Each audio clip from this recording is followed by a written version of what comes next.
आज फिर से हम एक और क्लास लेके आए हैं बायोफिजिक्स की। उससे पहले जो कल पढ़ा था उसके बारे में सीखते हैं कि यहाँ पे हमने पढ़ा था स्केलर क्वांटिटीज क्या होता है। कोई भी व्यक्ति अपनी यात्रा को करता है उसमें उसे दिशा निर्धारित नहीं की जाती है। वेक्टर क्वांटिटीज किसे कहते हैं? जब यात्रा के साथ साथ हमें दिशा दी जाए। अगर आप यहाँ पर खड़े हैं और आपको बी पोजीशन पे जाना है तो आपको पता है बी कहाँ है, ये स्केलार क्वांटिटीज है। और अगर आपको दिशा दे दी जाए आप इस डायरेक्शन में जाइए, है ना, इस डायरेक्शन में जाइए, तो इसे हम लोग वेक्टर क्वांटिटीज बोलेंगे। मोशन यानी कि गति, जब कोई भी अपनी जगह बदलेगा, एक जगह से दूसरी जगह जाएगा, उसको मोशन या गति कहते हैं। ये अलग अलग प्रकार से चलता है, या तो ये गोल तरीके से चलेगा, या ये सीधा चलेगा, या ये एक ही जगह पे जितना आगे जाएगा उतना ही फिर वो पीछे, यानी कि एक पेंडुलम की तरह से एक जगह ही आगे पीछे करता रहेगा, सीधा गोल या आगे पीछे करता रहेगा। ठीक है। स्पीड की बात करें तो चाल है, वो व्यक्ति जितनी जल्दी जाने की बात करेगा। अब ये यहां से मान के चलो 50 किलोमीटर पर आवर की स्पीड पे अगर ये चलता है तो ये जो स्पीड है इसकी 50 किलोमीटर पर आवर, वेलोसिटी वो वेग है। मान के चलो यहां से आप सीधे जा रहे हो, है ना, यहां पे आपने 50 किलोमीटर पर आवर की स्पीड पकड़ी, तुरंत मोड़ आ गया। अब मोड़ पे आप तेज नहीं चलेंगे, स्लो चलेंगे, तो फिर आप थोड़ा सा और आगे जाइए। यहाँ पे आके फिर से आप एक अपनी गति रखेंगे, मान के चलते ये एक 40 है।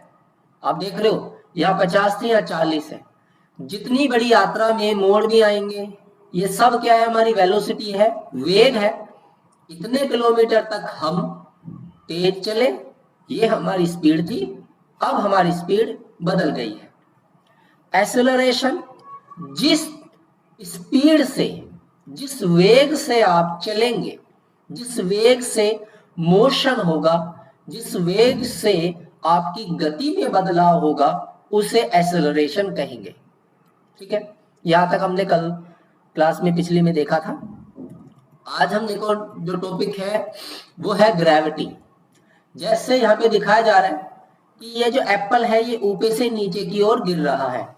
अब यहाँ पे कोई व्यक्ति नहीं है जो इसे फेंक रहा है, बस यहां से टूटा और नीचे की ओर आ गया, यानी कि ऑटोमेटिकली ये ऊपर से नीचे ही क्यों आ रहा है?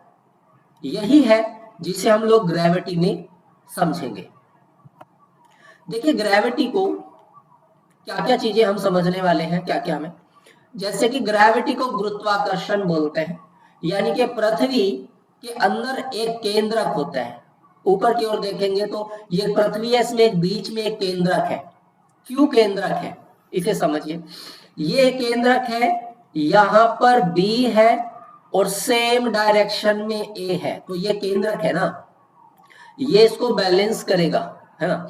ठीक है। अब ग्रेविटी में प्राकृतिक तरीके का एक बल होता है जिसमें कोई भी वस्तु होगी ना, वो पृथ्वी के केंद्र की ओर चलती है, वो केंद्र की ओर चलती है ना। इसके अंदर गुरुत्वाकर्षण बल होता है।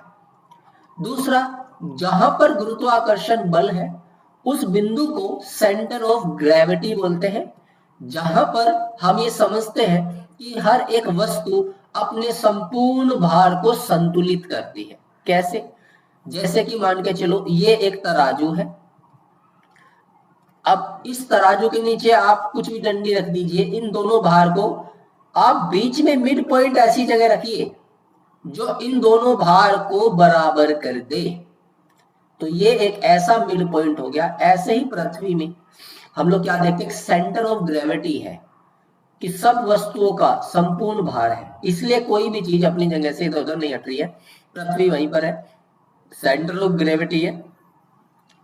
द्रव्यमान भार, अब देखिए एक होता है मास, है ना। मास किसी भी वस्तु में जो पदार्थ होता है उसकी मात्रा होती है ना।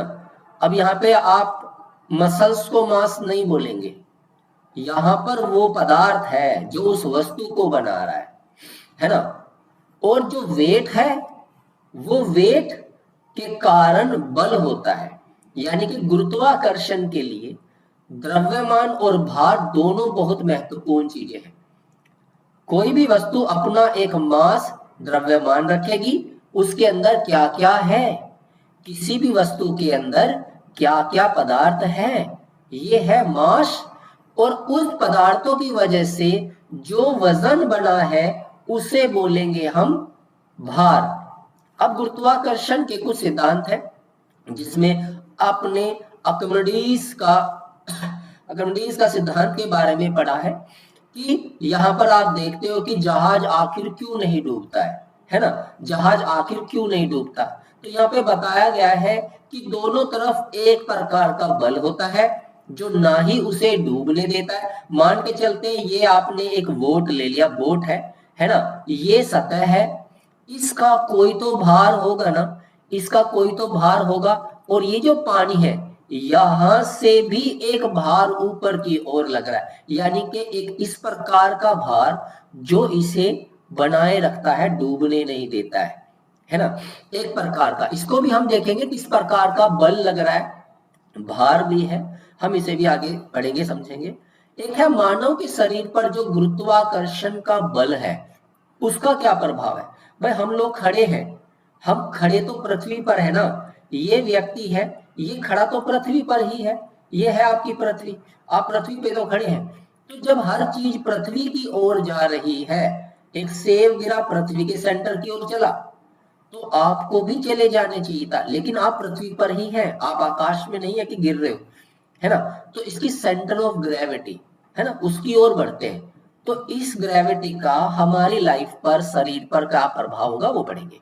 अब देखिए ग्रेविटी में न्यूटन का लॉ क्या कहता है, यूनिवर्सल ग्रेविटेशन क्या कहती है, a gravitational force between any two of the bodies in universe is proportional to the product of their mass and inversely proportional to the square of a distance between them।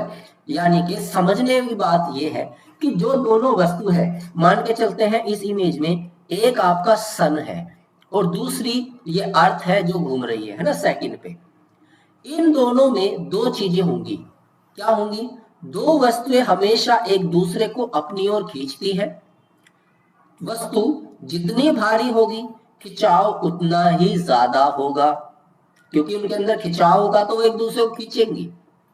मान के चलो ये बहुत बड़ा कुछ है, ये छोटा सा कुछ है, तो ये क्या है, ये पहला ए, ये बी को अपनी ओर खींचेगा, ये अपनी ओर खींचेगा क्योंकि इसके अंदर क्या है, खिंचाव की कैपेसिटी ज्यादा है, ठीक है ना। और जो चीज जितनी दूर होगी उसका खिंचाव उतना कम होगा। तो अगर इसे आप इसकी ओर खींचना नहीं चाहते तो आप इसे एक ऐसे डिस्टेंस पर घुमाव के लिए रखिए ताकि ये इसके चक्कर तो लगाए लेकिन इसकी तरफ खिंच ना जाए। तो न्यूटन लॉ इस बात को बोलता है कि एक व्यक्ति या दो ऐसी वस्तुएं हमेशा एक दूसरे की ओर खींचेंगी, साथ में ही उनके अंदर जो खिंचाव होगा वो उनके भार पर निर्भर करेगा। अब ऐसे में सेंटर ऑफ ग्रेविटी को देखिए, यहां पर एक व्यक्ति है जो इस पतले से तार पे चल रहा है, रस्सी पे चल रहा है, ये गिरा नहीं है। आखिर ये क्यों नहीं गिरा, इसने अपने आप को कहीं बांधा तो है नहीं, इसने क्यों नहीं बांधा है, अब इसको समझिए। सेंटर ऑफ ग्रेविटी का मतलब है consideration to the point at वहां पर विच ऑल एक्सटर्नल फोर्स, कितनी एक्सटर्नल फोर्स होंगी, इधर भी तो होगी ना, इधर भी तो होंगी, एक यही थोड़ा ना फोर्स होगी, ऐसे भी फोर्स आ सकती है, ऐसे भी फोर्स आ सकती है ना। जितनी भी फोर्स होंगी वो सब होंगी applied on an a object. हमारे यहाँ तो ऑब्जेक्ट क्या है, हमारा ऑब्जेक्ट है येलो कलर में ये व्यक्ति, है ना। और if a object is suspended from the point, इसका पॉइंट कहाँ है, जहां पे ये खड़ा है, अगर ये यहां से सस्पेंड होता है, हटता है, it will remain in a balance without turning whatever is a position is. अगर ये बैलेंस है तो ये कितना भी हट जाएगा, उसको कोई फर्क नहीं पड़ने वाला। अब देखो वो बिंदु जहां किसी वस्तु पर लगने वाला सभी बाहरी बल प्रभावी माने जाते हैं, सभी बल प्रभावी माने जाते हैं, यदि वस्तु को उस बिंदु से हटा भी दिया जाए तो वह किसी भी स्थिति में संतुलित रहती है, किसी भी स्थिति में संतुलित रहती है। जब कोई व्यक्ति खड़ा होता है, देखिए ये व्यक्ति खड़ा है, ये हिस्सा क्या है, ये पेल्विस है, ठीक है ना, ये हिस्सा पेल्विस है, ये लेग 2 है, ये लेग 1 है। तो क्या कहता है, कोई व्यक्ति खड़ा है तो उसका गुरुत्व केंद्र जो पेल्विक कैविटी है उसमें स्थित होता है। इसका मतलब इस व्यक्ति का भार यहाँ है, इस गर्डल पर है, पूरा भार ऊपर का इस गर्डल पर है, और इस बिंदु से नीचे की ओर खींची हुई सीधी रेखा, यानी कि ये सीधी रेखा, क्योंकि ऊपर पूरा शरीर है, उसके पैरों से बीच से होती हुई क्षेत्र से होकर गुजरती है। देखिए एक व्यक्ति सीधा खड़ा है और पूरा भार गर्दन पे है। ऐसे केस में देख ही पा रहे कि यहाँ पर व्यक्ति का पूरा भार है, लेकिन उसका भार नीचे फोर्स आ रहा है जिसको इन दोनों पैर से उसने संभाला। इसीलिए आपने देखा होगा कि जो लोअर एक्सट्रीमिटी होता है, लोअर एक्सट्रीमिटी, इसको हम लोग वेट बियरिंग बोन बोलते हैं, वेट बियरिंग बोन बोलते हैं, है ना। क्यों बोलते हैं, इसलिए बोलते हैं क्योंकि इस पे शरीर का भार आ जाता है।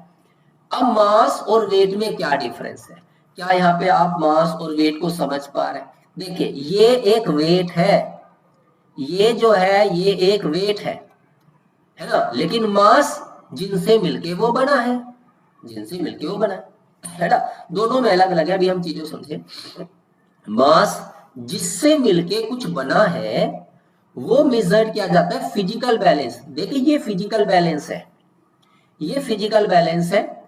तो आपने देखा होगा सोना चांदी किसी चीज से मिलके बनी ही है, किसी चीज से मिलके बनी है, उसका भार अगर आप नापने की कोशिश करेंगे तो आप फिजिकल बैलेंस पे जाएंगे।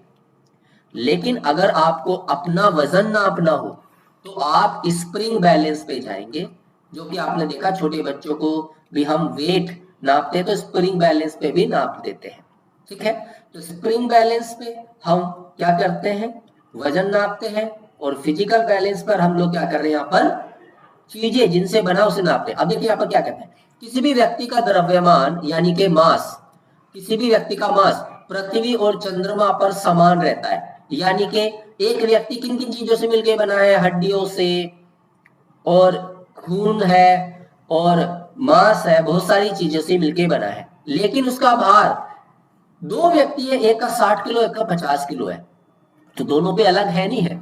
ऐसे ही पृथ्वी और चंद्रमा पर दोनों पे उनका भार अलग होगा, क्योंकि पृथ्वी पर एक गुरुत्वाकर्षण बल है जो कि चंद्रमा की तुलना में लगभग 6 गुना अधिक है।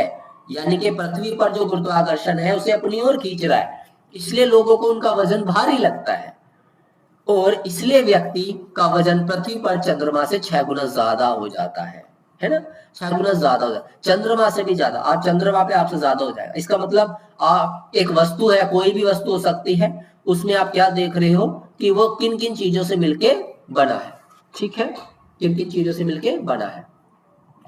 प्रिंसिपल्स क्या कहते हैं, आखिर क्या प्रिंसिपल कहते हैं। अब आप इस इमेज में देखिए, इसमें क्या है, इसमें है गैस, इस बलून में गैस भरी गई है, और जब ये छोटा, जैसे ये छोड़ा गया तो ये उड़ने लगा। ये क्यों उड़ने लगा है, इसमें चेंज हुआ है ना, इसमें कुछ तो हुआ है।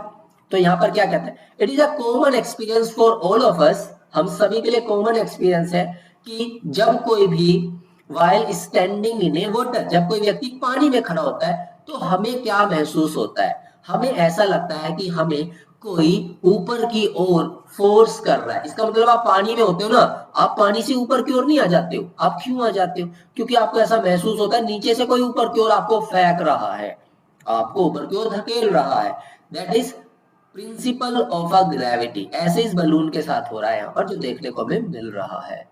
अब इसमें आर्किमिडीज का सिद्धांत क्या बोलता है, उसमें बोलता है चाहे वो हाइड्रोमीटर है जिसमें आप एक लिक्विड की ग्रेविटी को जांचने की बात करो, चाहे यूरोमीटर है जिसमें आप यूरोमीटर के लिए आप बात करते हो, चाहे अंडर वाटर एक्सरसाइजेज आपको करनी हो जिसमें जॉइंट और मसल्स की प्रॉब्लम्स का पता चल जाता है। तो ये आखिर ऐसा कैसे हो रहा है, इसमें हम एक चीज समझते हैं कि एक लकड़ी का टुकड़ा जब पानी में डालेंगे तो वो तैरता ही तैरता है। इमेज में आप देखेंगे वो तैरता ही तैरता है, पानी उसे ऊपर की ओर धकेलेगा ही धकेलेगा, क्योंकि दोनों में वजन और बनने की प्रक्रिया में बदलाव है।